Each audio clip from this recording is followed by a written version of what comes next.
Germany's federal prosecutor has launched an investigation into suspected war crimes by Russia. Justice Minister Marco Buchmann said it will look into Russia's sanctions in Ukraine amid international outrage over attacks on civilians and critical infrastructure.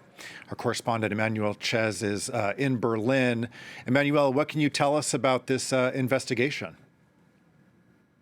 Well, it was announced by the Justice Minister Marco Buchmann himself. He said it in an interview to the local press here in Germany. He said that the attack of Russia against Ukraine was unjustified and that Germany would investigate and gather evidence for a case. So it's a structural investigation that will take place. This means that the prosecutor aims at gathering evidence of the crimes and identifying the structures that are beyond the crimes, for example, the chain of command of those crimes. So this is not aimed at finding someone responsible, like a specific person, but rather at identifying a chain of command. And any evidence that will be found during this investigation will then later could be used for criminal proceedings against individuals once those individuals will be identified.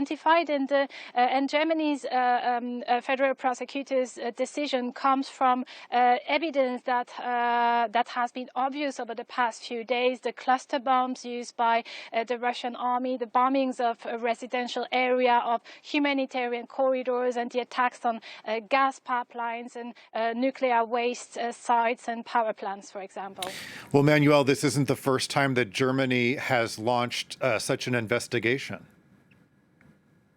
Indeed, Germany follows a legal principle in international law, which is the principle of universal jurisdiction. It's not the only country to do so. Spain has equally today launched investigation into serious crimes allegedly committed by Russia in Ukraine over those past 2 weeks. But Germany is perhaps a precursor in those trials. Remember, only a few weeks ago, Germany tried Anwar Haslan, a former colonel of Bashar al-Assad's regime, Bashar al-Assad's government in Syria. He stood accused of crimes against humanity, of torture against people in Bashar al-Assad's jails in Damascus, and he got a life sentence a few weeks ago, according to this principle of universal jurisdiction, which allows a country, any country, to try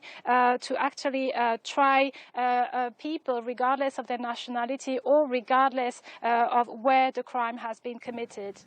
Okay, our Emmanuelle Chaze reporting from Berlin. Emmanuelle, thanks so much.